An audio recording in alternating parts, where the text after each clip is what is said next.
ലോക നയതന്ത്ര ചരിത്രത്തിലെ നിർണായകമായ ഒരു ഘട്ടത്തിലാണ് ഇന്ത്യ. 2026 ശക്തമായ ഗ്ലോബൽ ഫോറമായ ബ്രിക്സിന്റെ ചെയർമാൻഷിപ്പ് ഏറ്റെടുക്കാൻ രാജ്യം ഒരുങ്ങുമ്പോൾ പ്രധാനമന്ത്രി നരേന്ദ്രമോദി ആഫ്രിക്കൻ ഭൂഖണ്ഡത്തിലെ തന്ത്രപ്രധാനമായ രാഷ്ട്രമായ എത്യോപ്യയിൽ എത്തിയിരിക്കുകയാണ്. 15 വർഷത്തിനിടെ ഒരു ഇന്ത്യൻ പ്രധാനമന്ത്രി നടത്തുന്ന ആദ്യ എത്യോപ്യൻ സന്ദർശനമാണിത്. കേവലം ദ്വിരാഷ്ട്ര ബന്ധങ്ങൾക്കും അപ്പുറം ഈ സന്ദർശനത്തിന് വ്യക്തമായ ജിയോ പൊളിറ്റിക്കൽ ലക്ഷ്യങ്ങളുണ്ട്.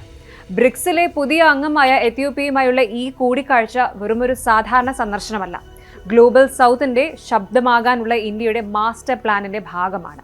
എന്തുകൊണ്ടാണ് ഈ സന്ദർശനം ഇത്രയും പ്രധാനമാകുന്നത് പരിശോധിക്കാം. പ്രധാനമന്ത്രി മോദിയുടെ ഈ 2 ദിവസത്തെ എത്യോപ്യൻ സന്ദർശനം ഇന്ത്യ ആഫ്രിക്ക ബന്ധങ്ങളിലെ ഒരു മൈൽ സ്റ്റോൺ ആണ് എന്ന് വേണം പറയാൻ. 15 വർഷത്തിനിടെ ഒരു ഇന്ത്യൻ പ്രധാനമന്ത്രി എത്യോപ്യ സന്ദർശിക്കുന്നത് ഇത് ആദ്യമായിട്ടാണ്. ഈ സന്ദർശനത്തിന് ഡിപ്ലോമാറ്റിക് തലത്തിൽ വലിയ പ്രാധാന്യമുണ്ട്.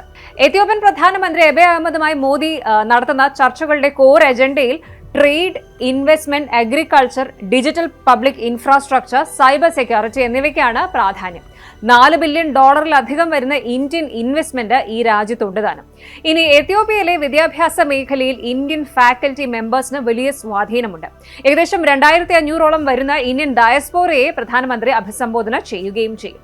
ആഫ്രിക്കൻ യൂണിയനെ ഉൾപ്പെടുത്താൻ ഇന്ത്യ മുൻകൈയെടുത്തതിന് ശേഷം നടക്കുന്ന ഈ സന്ദർശനം ആഫ്രിക്കൻ ഭൂഖണ്ഡത്തോടുള്ള ഇന്ത്യയുടെ പ്രതിബദ്ധത ഉറപ്പിക്കുന്നു.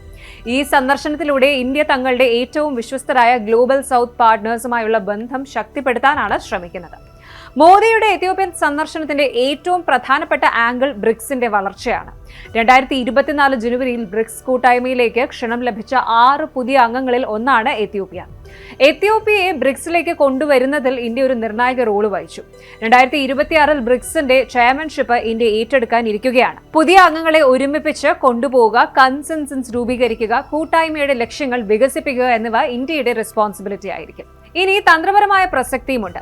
കിഴക്കൻ ആഫ്രിക്കയിലെ ഹോൺ ഓഫ് ആഫ്രിക്ക മേഖലയിൽ സ്ഥിതി ചെയ്യുന്ന എത്യോപ്യയ്ക്ക് റെഡ് സീ ട്രേഡ് റൂട്ട്സിനോട് അടുത്ത് കിടക്കുന്ന ജോഗ്രഫിക് ലൊക്കേഷനുണ്ട്.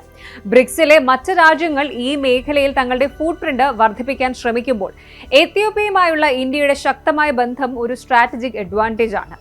അതുപോലെ ഈ സന്ദർശനത്തിലൂടെ ഇന്ത്യ ലക്ഷ്യമിടുന്നത് ബഹുമുഖ വേദികളിൽ തങ്ങളുടെ സ്വാധീനം വർദ്ധിപ്പിക്കാനാണ്. ഐക്യരാഷ്ട്രസഭയുടെ സുരക്ഷാ കൗൺസിലിൽ ഇന്ത്യക്ക് സ്ഥിരാംഗത്വം ലഭിക്കാനുള്ള ശ്രമങ്ങൾക്ക് എത്യോപ്യയുടെ പിന്തുണ നിർണായകവുമാണ്. ആഫ്രിക്കൻ വികസനത്തിനും അടിസ്ഥാന സൗകര്യ വികസനത്തിനുമായി new development bank BRICS bank വഴിയുള്ള സാമ്പത്തിക സഹായം ചർച്ചയാകും. ഇന്ത്യയുടെ മുൻകൈയിൽ ആരംഭിച്ച വോയിസ് ഓഫ് ഗ്ലോബൽ സൗത്ത് സമ്മിറ്റുകളിൽ എത്യോപ്യൻ പ്രധാനമന്ത്രി സജീവമായി പങ്കെടുത്തത് ഇരു രാജ്യങ്ങളും തമ്മിലുള്ള രാഷ്ട്രീയ അലൈൻമെന്റ് എടുത്തു കാണിക്കുന്ന ഒന്നാണ്. അതുപോലെ ആഫ്രിക്കയിൽ ചൈനയുടെ വർദ്ധിച്ചു വരുന്ന ഇക്കണോമിക് ഇൻഫ്ലുവൻസിനൊരു ബദലായി ഡെവലപ്മെന്റ് ഫോക്കസ്ഡ് ആയ ഒരു പങ്കാളിയാണ് തങ്ങളെന്ന് ഇന്ത്യ ലോകത്തിന് മുന്നിൽ സ്ഥാപിക്കാൻ ശ്രമിക്കുകയാണ് ഇപ്പോൾ. പുതിയ ബ്രിക്സ് കൂട്ടായ്മയിൽ ഇന്ത്യയുടെ ശബ്ദം ശക്തിപ്പെടുത്താൻ എത്യോപ്യയുടെ പിന്തുണ ഇന്ത്യക്ക് അനിവാര്യമാണ്.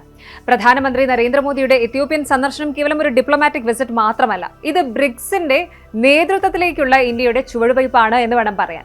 ആഫ്രിക്കയിലെ പ്രധാന രാജ്യങ്ങളെ ഒപ്പം നിർത്തിക്കൊണ്ട് ആഗോളതലത്തിൽ ഇന്ത്യയുടെ ശബ്ദം കൂടുതൽ ശക്തമാക്കാനുള്ള സ്ട്രാറ്റജിക് മൂവാണിത്. ഈ നീക്കം ബ്രിക്സ് കൂട്ടായ്മയ്ക്ക് എത്രത്തോളം സ്ട്രെങ്ത് നൽകുമെന്ന് കാത്തിരുന്ന് കാണാം.